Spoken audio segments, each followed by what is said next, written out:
Winning cures everything. Now for your hosts, Gary and Chris.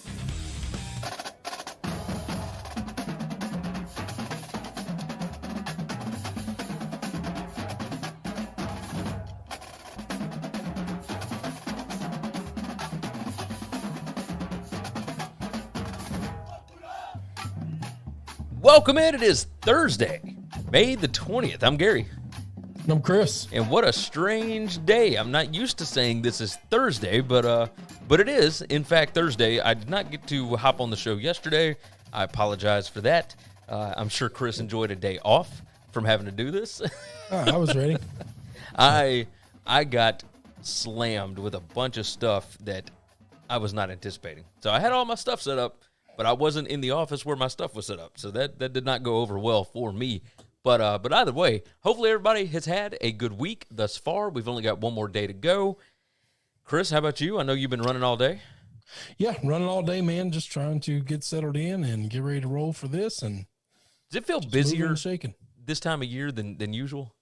Does it feel what now? I'm sorry. Does it feel busier this time of year than usual? In my world, it is. I mean, this is from now until hopefully things keep going well. From now until Thanksgiving, we'll run like crazy.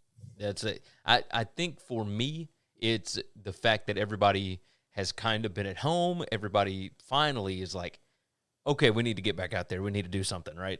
So, I'm a little shocked at how much is happening all at one time.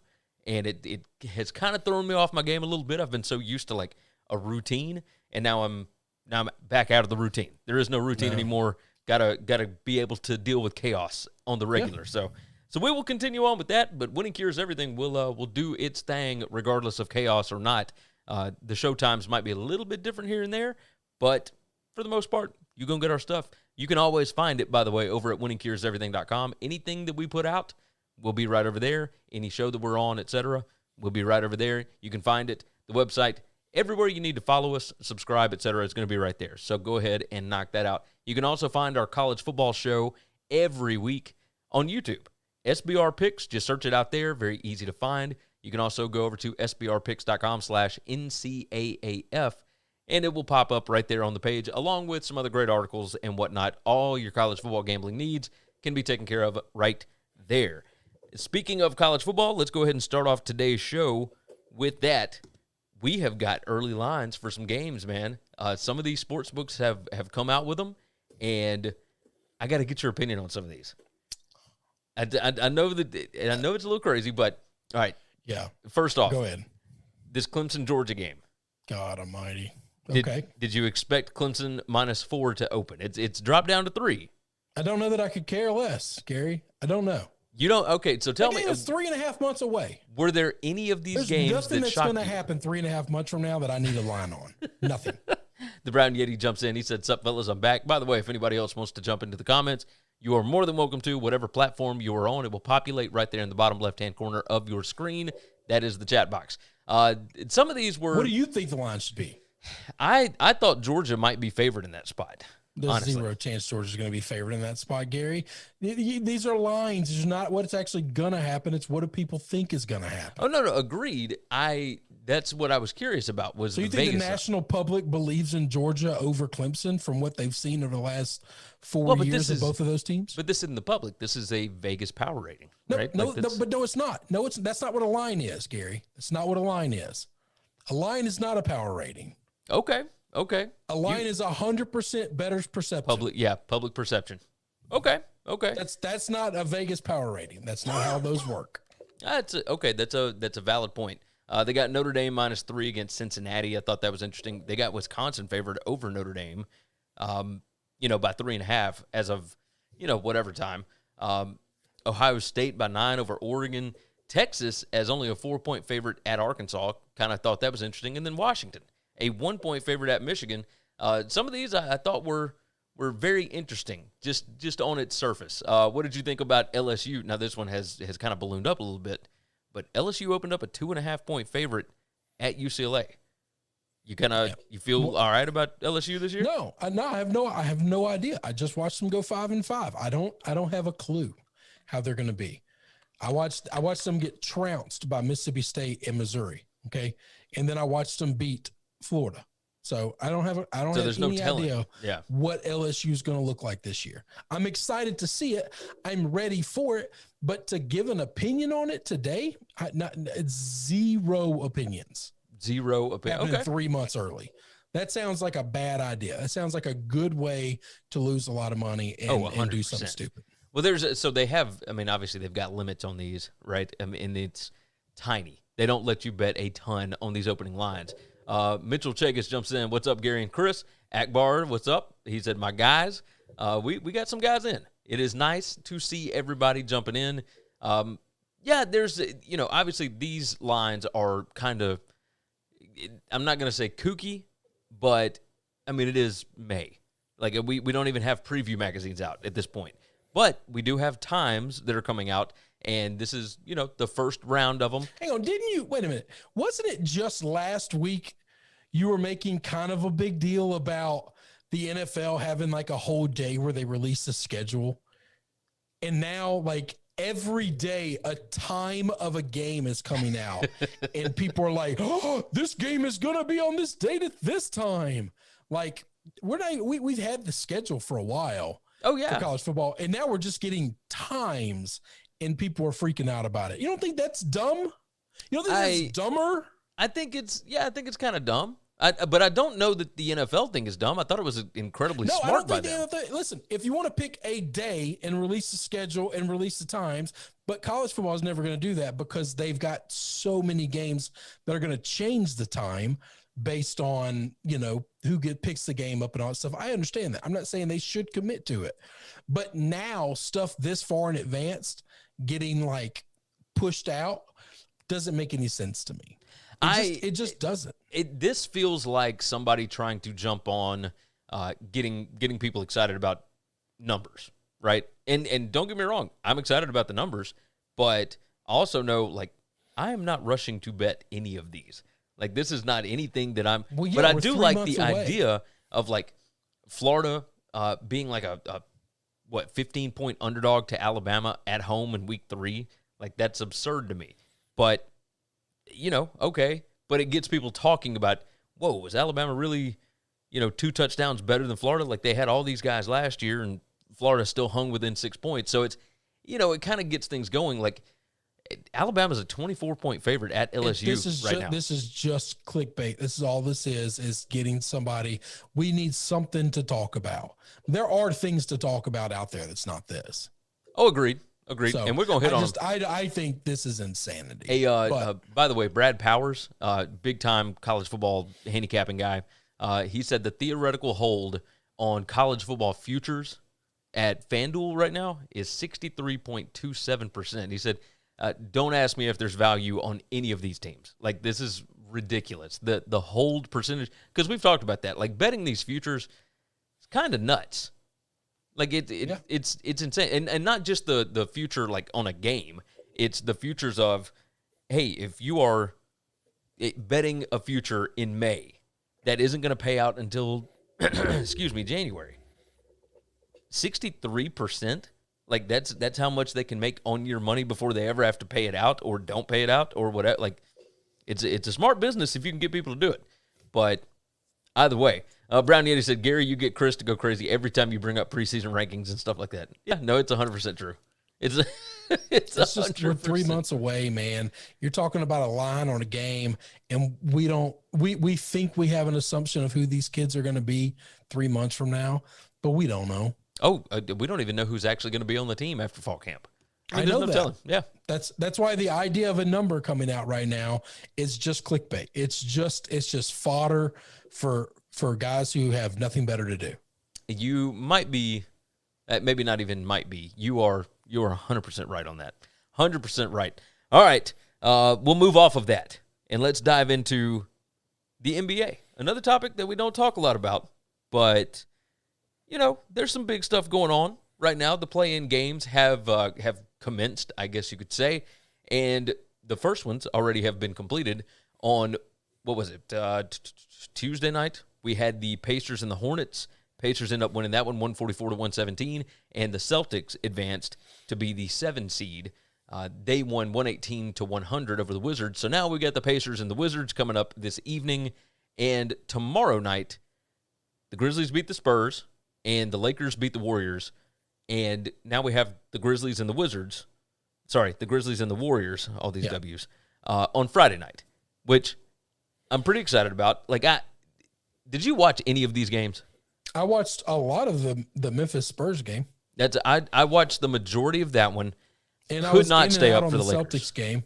I couldn't stay up for Lakers Warriors. No, I didn't even try. As soon as I'm watching playoff hockey right now. Okay. Yeah. As soon as the Bruins Capitals game went into double overtime and it ended, I went to bed. I couldn't do anymore. Well, I mean, that was double overtime. Tell me, by the way, let's hop off this NBA thing right quick. Tell me what's going on in hockey. I have no idea. Every time I look at the group chat, everybody's talking about Avalanche against whoever and whatever. And we're in playoff hockey, Gary. That's what's going on. And it's amazing. If you don't watch hockey all year long, that's fine. If you jumped in right now, you're gonna love it. Okay? That's what I'm saying. Love it. Sell me on what's happening, because I have no idea where to even start right now. Well, just turn on the TV. Just look on the schedule, see when it's on. Any game. And it's on NBC Sports, and just go there, and there's going to be a game, and it's going to be incredible. The Florida series has been everything anybody could want. Now, Tampa's up 2-0, but every game has been incredible. The Bruins Capitals game, they've played 3 times. They've gone into 4 overtimes. Okay. That's nuts. Every game is going into overtime. They're all close. They're all as razor thin margin, heavily contested. You get no blowouts. It's just been amazing. The Avalanche might be one of the best teams I've ever seen. Ever seen? Like that good? Yeah, in a while. They're really good. They're really good. Playoff hockey, I know hockey doesn't rate. I know 80% of the people are just saying, I'm out on this podcast. I'm turning it off and going something else. But I'm telling you, if you gave it a shot, but you got to watch it. I can't sit here and explain it to you. I can't tell. Just turn it on. So turn off the crap you're watching. This is the difference. And turn it on. Right. This is the difference. When I was watching these NBA games the other night, there was no feel. I feel like, because in the past I have, when the Predators had been good and whatnot, I would watch playoff hockey, Predators, and you and I talked about it. 2-0. Yeah, 2-0. But they're still those games are fun. They're good. Well, so that's the thing, right? And I haven't had time this week. Obviously, I haven't put out a show. It's been a mess. This week has been crazy. When these games are on, Gary, you're sitting at home watching something. When are the games on?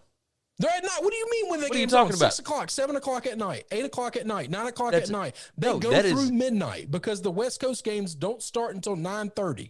This is the boy goes down about 9:30, and that's when I finally have time to try and recap and get more work done. You can't recap anything. At 7 o'clock, you need to be turning them on, and you need to just have them on in the background. But if you have them on in the background, you're going to miss 80% of it. Yeah, because I'm telling you, it because of my wife's schedule as of this week, not as of this week, but this week so far, she has been busy. I have been myself and the toddler. So I have not watched TV hardly at all. So that's, I don't know how to sell. I can't sell you something if you don't have the money for it. Yeah, no, that's fair. I can't put you in a Bentley if you make $50,000 a year. All right, there's nothing I can do with that. That's okay. Okay, either way. What I'm saying is, I feel like when I would watch playoff hockey before, not this past 2020 year, but 2019, 18, 17, whatever, when I would turn it on, because I would only turn it on during the playoffs, there was a feel about those games. It felt like every game was important. There. And the playoff NBA stuff is the best playoff sport there is. It really, truly is. That's even going back and watching, the Lakers and Warriors the other night, the Grizzlies and the Spurs. Nothing about that felt like playoffs. It's not close. It's not, and I love the Grizzlies. I love them so much. It's not close. It's just not the same. It's not the same game. It's not the same sport. Every score doesn't matter. Every trip back and down the court doesn't matter. The one thing hockey gives you that everybody else doesn't give you is they don't give a damn about the stars. They just don't. If you're the better team, if you're skating better, if you're playing better that night, you're gonna win. Okay. They're not giving stars extra points. They're not giving them extra calls. They don't do that. It just doesn't happen in hockey. I can get down with it. It really, truly is a great team sport. I can get with it. So I'm going to try and watch a little bit this weekend, or maybe even tomorrow night. But Yeah, obviously we shall see. Brown Yeti jumped in. He said, "Someone tell me when the Knicks got good." Knicks have been pretty good all year. Have you paid? Yeah, they've been good. They've been good all year. So I have not watched them, but I do know. I haven't watched them, but I kept up with it. Yeah. When you're scrolling through box scores like you used to do in the newspaper, which is what I do with ESPN.com all the time. They got a bunch of nobodies, and they got Derrick Rose, and obviously being Memphis guys, we love Derrick Rose, and he has been awesome, man. Joseph Gomez said last week, and then Jose jumped in. He said the Knicks and the Hawks game is going to be very interesting. He said it's going to be a great game. I'm pumped about it. I mean, it probably will be. I think I could get into the games. I don't know that Memphis has a chance against the Warriors, but I've liked the playing games. Yeah, I think they've been okay. There's a different feel. Like, I feel like this doesn't feel like the playoffs. And maybe it's because there's another game, but like, that was a win or go home for the Grizzlies. And well, I was about to say, yeah, it's only another game for one team. Yeah. And now this is, maybe this will feel different with the Grizzlies on Friday night. Maybe. But I have no idea. Well, I mean, it'll only feel different if it's close. I mean, if it's a blowout, it won't feel like anything. It'll just be over. Yeah. No, you're right. But even, like, did you watch very much of the playoffs last year? Yeah. Like in the bubble? Yeah. So I only watched a little bit of it. And even that didn't have the same, like... Well, it didn't have the same feel because there weren't fans there. It's impossible to manufacture it. You just can't. I think can't. I think that's it. I think it has to be fans. Like, that's the biggest issue. So and Memphis had a ton of people there last night. Yeah, they did. I don't know the amount of capacity, but there were a lot of people there last night, and it was really well done, and they showed up really well. I think it was like half full. Yeah. So or that maybe like 8,000, 8,500 and an 18,000 seat, whatever. So it sounded good. It looked good. No, it looked good on TV. It sounded good. I thought they did a really good job. I thought so as well. All right, let's dive off of that. Let's move into the NFL where our bread is buttered, and we got to bring him up. Tebow, the Jags. The deal is signed. He is all good. They went ahead and put his jersey up for sale, and it was what was it, 0 at first? Like before he had a number. So Sam says, our boy from West Lot says that's just a placeholder, because I was like, wait a minute. Because the picture that they've tweeted out from Jaguars Twitter is a Tebow jersey with the number 0 on it. And I was like, whoa, that's shocking and weird and different. And he says that's a placeholder. He's going to wear 85 until they cut the mustache. That's 100% what like Pro Football Talk is saying. It says he'll likely end up with number 15 once the team moves on from quarterback Gardner Minshew II.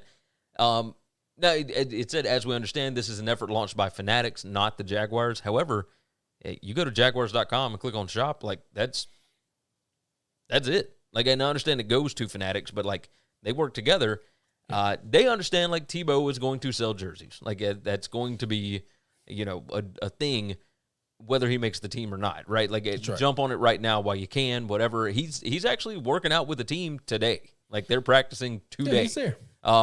And, he came out, like, he, I guess, put out a statement or took questions or whatever and said, like, yo, it's a challenge.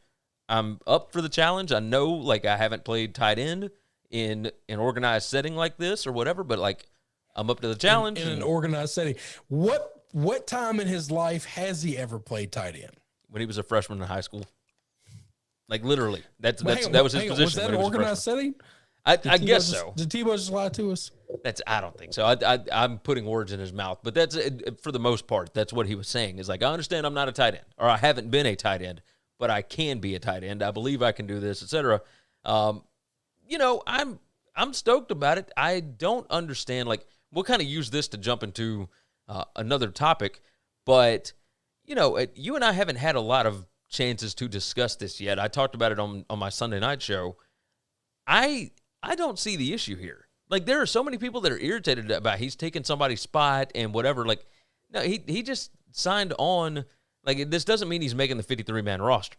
Like, I don't think he's taking a spot from anybody. And he might take a spot from somebody. He might, if he's good enough. Their team's prerogative to do that. Like, I understand that the immediate comparison is Tebow got a shot and Kaepernick didn't. like it's we want to compare two things and say they're alike. They're not alike. No, one wants to play, one doesn't. Race, it's nothing to do with anything else. Colin Kaepernick has never been willing to take a contract like this.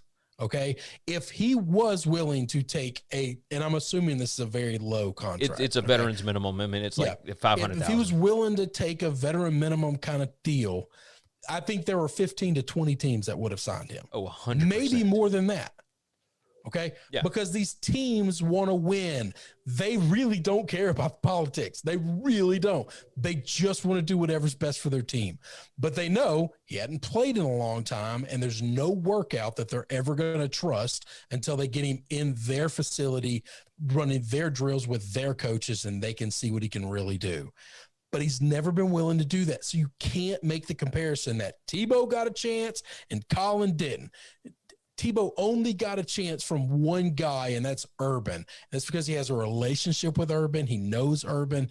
And I'm just here to tell you, there's nobody else in the league is going to do this. And all 31 other rosters are hoping that he makes the 53-man roster. And honestly, nobody thinks he's going to be good. I'll tell you this. I don't think that Tim Tebow comes back to play for anybody else.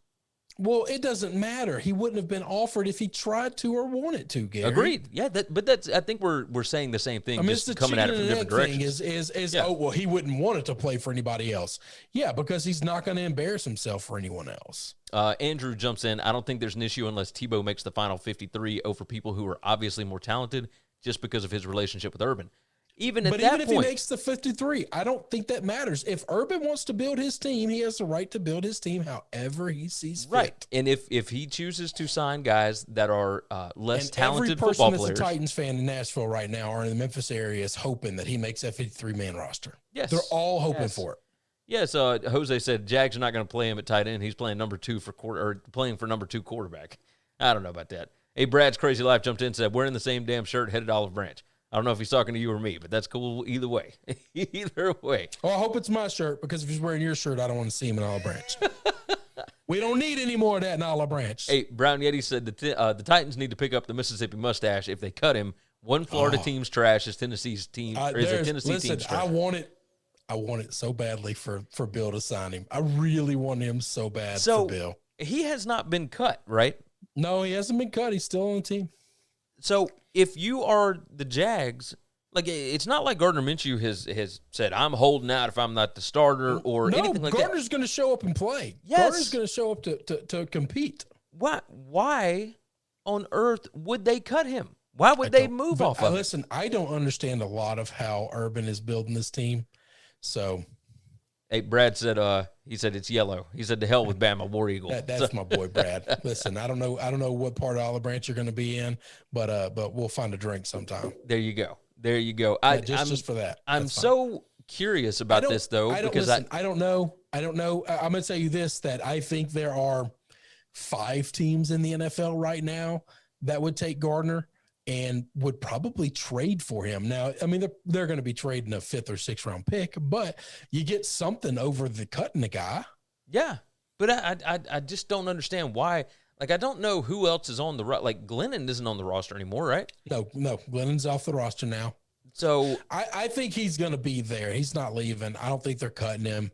Tebow can't play second string to a rookie. You can't bring a rookie in because you don't know what you're going to get with a rookie. C.J. Beathard is the 3rd string, and then Jake Luton. No, C.J.'s there. The C.J. is a professional quarterback that started probably more games than Gardner has, if not more, close to the same. So, yeah, probably close to the same. Nobody's giving you anything for C.J. Beathard. I actually think you could get a 5th round pick out of somebody like Denver if you really needed a quarterback. Yeah, you might be right about that. It doesn't make sense to me. Obviously, Trevor Lawrence coming off of shoulder surgery, like, everything looks like he's going to be perfectly fine by the season, like, no issue with that. But I don't know why they would move off of him just because I understand they got their guy. But if anything were to happen to that guy, which we have seen multiple times, you can't have Tebow come in behind him. Yes. But if you've got CJ, you're fine. So it doesn't matter. And maybe so. I think I would like my I will chances tell more you with this: Gardner, but they won't finish this roster up with CJ and Gardner. I mean, they got Jake Luton as the fourth guy. You remember the kid out of Oregon State? Yeah. I don't know. I mean, Did they draft him? Yeah, they drafted him. He's in his second or third year. Huh. Look, I don't know. I'm gonna bet Luton was on the practice squad last year. Maybe he wasn't. Shit. No, he started the last three. Well, no, he started three games last year. I know he started the last game. Let's see, against Pittsburgh, Green Bay, and because he almost beat the Steelers. Yep. So, well, they lost that one 27-3. He almost beat Green Bay and almost beat beat Green Bay. Yeah. That was it. It was a playoff team that they almost beat. Sure enough. So yeah, they I don't know. I'm curious. I'm curious. All those guys aren't finished in the roster. I do think you could talk a team into giving you a 6th-round pick for Gardner. Yeah, and that way you get something. So you get something out of him. Because why would you hang on to Gardner? Gardner's your like emergency blanket, but this is one of those situations that the Colts had all those years ago with Peyton Manning, and they used to always talk about why they never invested in a backup quarterback. And I don't know if it was a GM or one of the assistant coaches or somebody in the organization said, if Peyton goes down, we're fucked, and we don't practice fucked. So we just work under the assumption that if he goes down, the season's over with, and there's no use in preparing for what happens if he goes down, because there's nothing that can save that. Yeah. Yeah. If Trevor goes down, you just tank again, and then you just build up assets for the year on the past end. And if you can get something for one of these backup guys, get something for him. There you go. Tebow, this is what he ended up saying, by the way. I want to thank the Jaguars for the opportunity to compete and earn the chance to be a part of this team. I know it will be a challenge, but it is a challenge I embrace. I'm dedicated to taking the direction of our coaching staff and learning from my teammates. I have not played tight end before, but I appreciate everyone's support as I embark on this new journey. So, but he did play tight end. Congratulations. Like, he played tight end as a freshman in high school. So, before he moved over to quarterback. He's a liar. There you go. I don't know. Maybe so. I'm just kidding. That's just a shot. I was just a joke. I'm not a Tebow hater. He might be saying in the NFL. I don't understand why he needs to make that statement. I don't understand why he's a guy who's never played tight end, who's probably going to be like the 3rd or 4th tight end on the roster. Why is that guy making statements? Well, because it's Tebow. But that's the problem, is why if he didn't make these statements and if he didn't do these things, then he wouldn't catch the hell that he catches sometimes. Why do you tell me this? Do you think that this is actually good for somebody like Trevor Lawrence? Like a little bit of the spotlight taken off of him? Well, okay. All right. Yeah, that could be it. Because if Tebow wasn't there, all of these insane people would be wanting comments from Trevor Lawrence. Yeah. And I mean, he should be to stay quiet. Yeah. He gets to stay, silent until he's ready. He talks when he wants to talk. He's never going to be demanded to talk. Yeah. There's something to that. I could get down with it. All right, we're going to use that to transition. We talked a little bit about meritocracy, and if he's the best player, then he'll make it, et cetera, et cetera. We talked about this last week or 2 weeks ago. Whenever we talked, what was it? Monday show, I guess. It was Monday. God, that feels like forever ago. The Bills have hired 4 women to be on their staff. They've got 2 that are going to be full-time, and they have 2 that will be interns. Sophia Lewin, which it sounds a whole lot like Sophia Loren, but she is going to work as an offensive assistant for the Bills, while Andrea Gosper is going to serve as a player personnel coordinator on a full-time basis. Along with that, let's see, they've also hired Michelle Geeter and Nikki Dunoff as a scouting and an operations intern, respectively. All 4 of these women participated in the Women's Careers in Football Forum with the NFL. They have ties to the general manager for the Bills, Brandon Beane. He said he talked about Gosper. He said she's a grinder. I don't know anybody that's put in more hours in this building than her in the last 2 years. She loves it, and you can see it. I love this because it is a different way of going out and finding football people. Football people is not one shape, size, color, race, any of that. Like, somebody that's good at their job, you go out and you hire the best people. Yep. And I love seeing stuff like this because, like, the Bills were the first ones to do it, by the way. First full-time female coach in NFL history was Catherine Smith. They hired her in 2016. And they're continuing to do this because this is a meritocracy. They have found a market inefficiency. They can go get the best people that are undervalued for no other reason than maybe that they don't have the connections or they're women or whatever. I love seeing this. Yeah, I don't know that it's a they're undervalued, as in you just don't know. They don't know how to get these jobs, and the people out there don't know that they're available, and so they don't even know how to compare them to the people that are currently doing those jobs or the people interviewing for the jobs. So I think there could be a lot of that. I think there are teams where they would like to hire these people. They just didn't know they existed. And the Bills have spent time, money, and resources into finding out that these women exist and getting them in place. And I think that's a good thing. I think, like I said, it just always works when you're just searching out a pool of applicants that nobody else is searching out for. Yeah.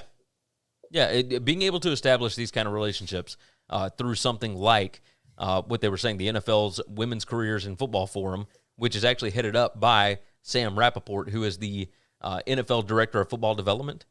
And, she's one of these. So Sophia Lewin previously worked for the Bills as a training camp assistant, was most recently a quality control coach at Princeton after coaching receivers at Hudson Catholic High School in New Jersey. She worked as a student assistant at Monmouth until she graduated in 2019. So she is young. But, I mean, if you notice something about somebody and you realize, oh, this is going to be a good asset, go ahead and jump on it. Like, I think it's genius. I think what they're doing is super smart. And obviously, I'm a big fan of it. So I like to see stuff like this because I feel like it proves a lot about the NFL. Like, you and I have talked about this. The NFL is a meritocracy. The best will always rise to the top. If your talent exceeds your problems, you are always going to have a job, like all these kind of things, right? So, seeing stuff like this pop up, I'm always going to talk about it, like every time it pops up. So we'll close out today's show with some college sports news. We'll say college sports, not college football necessarily, but either way. The SEC announced yesterday afternoon, on Wednesday afternoon, that they are going to give an extra $23 million to each school on top of the media rights deals that they already get, right? Because they went through, and the average SEC school, due to the pandemic, lost $40 million in revenue last year. So everybody gets a $23 million bump on top of what they already did. And basically what Greg Sankey, the commissioner, is doing is taking money from future earnings that they're going to get with their ESPN deal. Borrowing against the next contract. Exactly. And I found that interesting because they're already allotted $54 million before the next contract even begins, right? So $54 million plus this $23 million. The Pac-12 came out and announced that thanks to the NCAA tournament and their media rights deals and et cetera, every school is getting $38 million, which is already less than the $54 million. And if you toss that 23 on top of that, that is $77 million. And the Pac-12 is getting $38 million. Yeah, but they don't have a contract to steal from yet. Right. That's in front of them. That's what I'm saying. If they sign some monster deal in the next 6 months, then they can do the exact same thing, and they can just borrow against that money coming in, and it would be the exact same. They're not getting $23 million that they were never going to get. Oh, agreed. They're just going to get $23 million less in the next deal. In the future, over the next however many years. Just getting it today as opposed to getting it over the next 5 years. Yes. By the way, have you seen the guy that's been going at me on Twitter? No. So our college football show came out yesterday on SBR, and there is an Oklahoma fan that is grilling us over the fact that we said it is a possibility that Oklahoma could leave for the Pac-12. I don't think that is that far of a I don't think that's that Why would crazy. you, as an Oklahoma fan, be upset about that? So he thinks that the Big 10 or Big 12 is a significantly better league than the Pac-12. And as far as well, then he's wrong. that's kind of where I'm going. I do think the Big 12 is better than the Pac-12, but I don't know that it's significantly better. And I don't even know that I would definitively say that. I'm just saying that off the top of my head quickly. But I really don't know how much of that I believe. I do think it's better. Yeah. But it ain't enough better to scream and shout about it. And you're talking about two punks at the kids' table when the American Conference gets thrown in with the G5 all the time, and they're better than both the sons of bitches. So I don't think it's that crazy that Oklahoma could end up going to the Pac-12. Like if the Big 10 started trying to recruit LSU, or the Big 12 tried to say, we want to get the LSU back, we want the old Southwest conferences back, we want to try to get these teams back in with the Big 12. Like, why would I, as an LSU fan, be upset or care about that? Like, that's not a slight on your college. It's not a slight on your school. No, it has nothing to do with that. That means your school's really good and another conference wants you. Yes, 100%. Like, isn't it nice to be wanted by somebody? You would like, think I'm married, so. but if somebody wanted me, it would make me feel good. Yeah. Like I don't know how that's a slight. People are so thin-skinned all the damn time. I don't like, understand Jesus Christ, it. Man. The, You're trying to argue points with the person. You're trying to argue logic and reasoning. The person's an idiot. Stop doing that. You can't win an argument with an idiot. Yeah, you're probably right about that. So my issue here was they're talking about so Brown Yeti, the only reason the Big 12 is better than the Pac-12 is because of Oklahoma. Yeah, well, so if Oklahoma got pulled and became an independent, the Big 12 is definitively not better than the Pac-12. I would 100% agree with that. So, but the reasoning why Oklahoma would leave for the Pac-12 would only be for a better TV deal and to get out of the shadow of Texas. Like, even though they're winning the conference. Yeah, and to stick it up Texas's ass. Yeah. Like, one of his reasons was because of the Oklahoma-Texas rivalry. And I brought up, like, well, A&M and Texas was a really big rivalry as well. And, you know, but he said A&M and Texas was never what Oklahoma-Texas is. And I said, man, I don't know. I think that Oklahoma is a real possibility to go to the Pac-12 because I think it's going to make a massive media rights. Yeah, that's fine. Like, if it happens, it happens. If it doesn't, it doesn't. It doesn't matter. It doesn't matter. We're arguing about something that's, and you're arguing with an idiot. Yeah, yeah. I'm giving an opinion on something that may or may not happen, and it's all hypothetical, etc. I mean, it's. And yet there are still people getting fired up. It's one of the things I love about college football. People get passionate about everything. Everything. Yeah, but Gary, like, passion and morons are two different things. Okay. Okay, I do agree there. Like, yes. Like there are idiots that just want to fight about stuff. Yes. Okay, that's not passionate. That's just, that guy's a pissed off person. He argues about everything. So you're talking about a conference wanting your school. And that somehow set him off. Yeah. Yeah. Like, I totally get if a Texas fan heard that conversation and heard the horrible shit I said about Texas, they would be upset about that. Like, that makes sense to me. That I get. That I understand. Hey, BYU fans another conference would want his school and not be dismissive of his school for their arrogance and pompousness, then why? Isn't that a good thing? I would think so. Well, I'll tell you this. BYU was very happy with your comments about them. Like, there were a lot of BYU fans that shared this stuff out. They should be strongly considered. I would, like I said, I'd take a redo on Colorado, and I'd take BYU and the two Oklahoma schools. That's what I would want. If I was the commissioner of the Pac-12 and I could finagle things, I'd find a way to buy out Colorado. And send them back to the Big 12. Colorado could take Oklahoma spot. I want them over whatever. And I want both Oklahoma schools. Yeah, I tend to agree. I think they could really sell a media rights package with that. So, hang on. I want to talk about the money thing that we just talked about. Okay. All these SEC teams got all this money, right? Like, two of these schools, all these teams are going to do is just piss it away on buyouts. Like you said, this isn't for football. Well, it's going to go to football. Well, and it's going to go to buy out your shitty coach. That's what it's going to do. Right? I mean, it's Auburn so they just paid a metric crap ton of money to buy out Gazon. 21 million.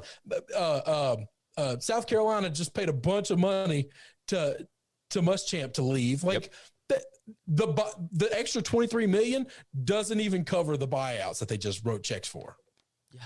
Yeah. It's insane. But basically what they're doing is giving them the money for the athletic department, because those buyouts are handled by boosters, right? And it's actually written into the contract. So the athletic department is not technically buying out those coaches. It's the boosters doing it, but it's all of these other non-revenue sports that they had to pay for anyway, and they're still wanting to maintain their football footprint. So that's why they're doing it. So it's, there was because of the lack of fans, the lack of concessions, parking, this and that, different money. All the money that's generated by football. Yes, 100%. And a little by basketball. So. Yeah, all of that. And it averaged out to about $40 million per school, and they gave them $23 million of it early. Yeah, it's just a front. Yep. That's fine. These schools are going to be fine. They're not going to hurt in any way, shape, form, or fashion. If you're an SEC school, especially, you're not hurting for money. Did you see the Stanford announced that they are reinstating all of those teams that they cut? Yeah, that's because of a lawsuit that was filed. Basically, but I also think they did some math and they realized it really didn't cost them that much money. You're talking about an athletic department that spends hundreds of millions of dollars, and they bring in large sums of money with football and basketball, and now even women's basketball they made some dough on. And all of these sports cost like a couple $100,000, maybe $1 million. Like they could have like a spaghetti dinner and drum up $1 million at Stanford.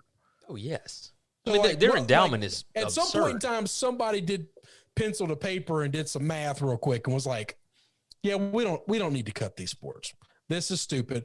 Why are we pissing people off when these people are going to go on, more than likely be pretty successful in life, and we want them to give money to our school? So let's bring them back for, the $23,000 that it's going to cost to bring Broen back. Yeah. Yeah. And the same thing happened at Clemson, right? But it was lawsuits being filed by those teams. These schools had to do it. Yeah. They were forced to. They didn't do it out of the goodwill, but I mean, they never went to like a court hearing, like a judge's ruling or anything like that. It all ended up being settled. Like at Clemson, the other sports were coming out and talking about Clemson athletics, like buying football players' cars and stuff like that, which there was no definitive. Yeah, they started throwing stuff out there that Clemson don't want thrown out there. So Clemson was like, no. Whoa. Just bring the swim team back. We don't give a shit. We're sorry. We're really sorry.